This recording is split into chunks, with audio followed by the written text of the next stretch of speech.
A hired hitman named Jason Renshaw is driving to his next target. He parks his car in front of Hans Morris's toy store factory. Morris is the CEO of the famous toy company and Renshaw's next assassination target. Inside, Morris is in a room looking through the shelves until he finds a ballerina figurine. He takes the item to his office. Standing by the window, Renshaw sees him through it via his binoculars and gets ready to execute his plan. He loads his gun with the silencer attached, puts on a face mask to avoid being identified by security cameras, and then uses a phone as bait to trick the security guard at the entrance. A countdown starts on the phone, causing the guard to panic, thinking it's a bomb. The guard rushes outside to dispose of it, and Renshaw seizes the opportunity, attacking and shooting him. The silencer attached to his gun suppresses the noise of the shot, so Morris isn't alerted. Renshaw steals the keys from the guard's uniform and enters the security room, disabling the CCTV cameras. He removes his mask and proceeds toward Morris's office. Renshaw enters the office and kills Morris with 2 shots. He ensures that Morris is dead, then picks up the ballerina figurine as a souvenir. While looking around, he notices a picture of Morris's mother on the table with a note written at the bottom.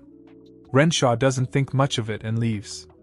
Later, as Renshaw is on a plane flying home, he texts his client about the successful assassination and enjoys the ride.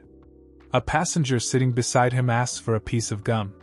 When Renshaw opens his bag to get one, the passenger notices the ballerina figurine and finds it odd that it's strange for a grown man to carry a child's toy, however doesn't say anything. When Renshaw lands from the airport, the news of Morris's murder has spread across the nation. On his way out, Renshaw notices a girl with a doll in her backpack that looks similar to the one he saw in Morris's office. He doesn't think much of it until something stranger happens. At his apartment building's reception, he spots a miniature green monster toy on the table, finds it strange but doesn't say anything about it. Back in his penthouse, Renshaw carefully places the ballerina figurine on a display table with other souvenirs from his previous assassinations. He falls asleep on the sofa while replying to emails. In the middle of the night, he is woken by the doorbell. He checks the front door camera before opening the door and sees no one but a box. Renshaw brings the box inside and carefully places it on the table. The note on the box is addressed to him, but there is no information about the sender, only a signature that resembles Morris's mother's signature from the photo frame Renshaw saw earlier. Renshaw hesitates, wondering if he should throw the box away, but curiosity gets the better of him. He carefully unwraps it and finds a collection of Green Army men's soldier toys inside. The box has a label that reads, "Bonus surprises inside." Renshaw inspects the box for any signs of a trap. He finds none, so he opens it fully and examines the toys, plastic soldiers, guns, and tanks. When he takes one out and inspects it, he finds nothing unusual. Later, the box suddenly falls off the counter, and Renshaw is certain it wasn't on the edge. When he bends down to check, he's shocked to find that the toy soldiers from inside the box are now missing. Soon, strange things start happening around the house. The curtains move on their own, and the lights flicker and go out. Renshaw realizes that someone has cut the power. Suddenly, a soldier stabs his toes with a sharp tool. It's clear to Renshaw that the toy soldiers from the box are behind all this. As he bends down to investigate, the soldiers start firing at him. Although the bullets cause little harm, he retreats in shock. The soldiers continue to fire, launching rockets that burn his pants. Renshaw realizes that the soldiers may be small, but they are incredibly dangerous. He manages to run to the bathroom and lock himself in. His knee is severely injured, and tiny bullets are stuck in his skin. Though harmless, they still cause pain. Using a hand mirror, Renshaw checks the living room and sees the soldiers firing at light bulbs to plunge the room into darkness. When they spot him, they fire an artillery shell at him, destroying his mirror. Frustrated, Renshaw runs to his bedroom, grabs his gun with the silencer, and uses it to threaten the soldiers. He then heads to the kitchen, takes his Uzi submachine gun with the silencer attached, and fires several rounds. For a moment, everything goes silent as the soldiers retreat. Renshaw uses this opportunity to move the couch cushions to prevent them from hiding there. When the room falls silent again, he flips the entire couch over and discovers the dead bodies of the toy soldiers underneath. The surviving soldiers scramble to help each other and escape in a jeep. Renshaw watches in disbelief as they try to flee, stepping on as many soldiers as he can. Some continue to fire at him, but when he shoots them, the impact from a single bullet knocks them out. The attack doesn't stop there. 3 Army gunship helicopters emerge from under the table and launch rockets at him.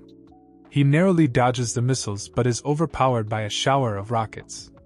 Renshaw rushes to his bedroom and locks himself inside. He looks into the mirror and is horrified to see numerous cuts and bruises on his face. He dresses the wounds as best he can, but suddenly, an artillery shell blasts a hole in the bathroom door, and a helicopter enters. It continues to attack him.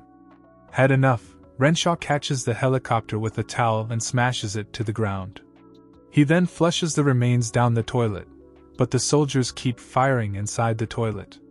In desperation, Renshaw drops a plugged-in hairdryer into the water, finally killing them. He decides to spend the rest of the night in the bathroom, where he feels safer.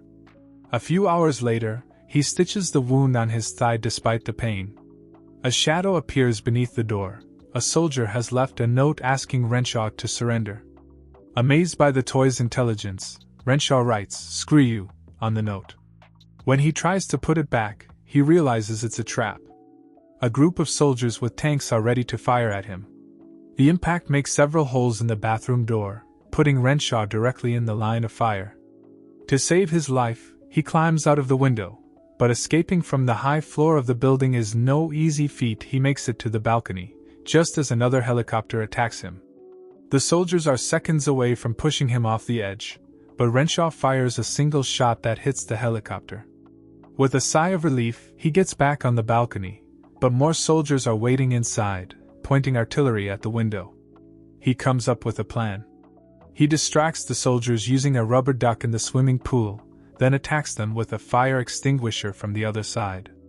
As they try to flee, another group of soldiers in a jeep opens fire on him. Renshaw uses a lighter and hairspray to create a flamethrower, burning and melting the toys. Then, he grabs a knife and chops their plastic into pieces, out of anger. He returns to the group that was fighting the fire extinguisher and smashes them with a box. Finally, all the soldiers are destroyed. Renshaw lies down among the burnt plastic and moves it around, making sure all of them are gone. He counts the bodies and matches them to the number on the box. When the numbers match, he feels a sense of relief, but he forgets to account for the bonus surprise written on the back of the box. Renshaw drinks and takes a swim to relax, but suddenly something cuts his wrist in the water. He rushes out, realizing he needs immediate stitching. He uses a needle and thread to stitch the cut as best as he can. He decides to leave the penthouse so the remaining soldiers won't attack him again. But the misfortune follows him. Inside the elevator, the lights go out, and the button panel malfunctions. The doors refuse to open. Using a flashlight, Renshaw searches the elevator, but finds no one. When the panel flashes again, he notices a commando toy that resembles Rambo. The toy escapes through a missing ceiling panel, and Renshaw follows. He notices the elevator is stuck, and with no way to escape, he jumps onto a second elevator and enters through the ceiling.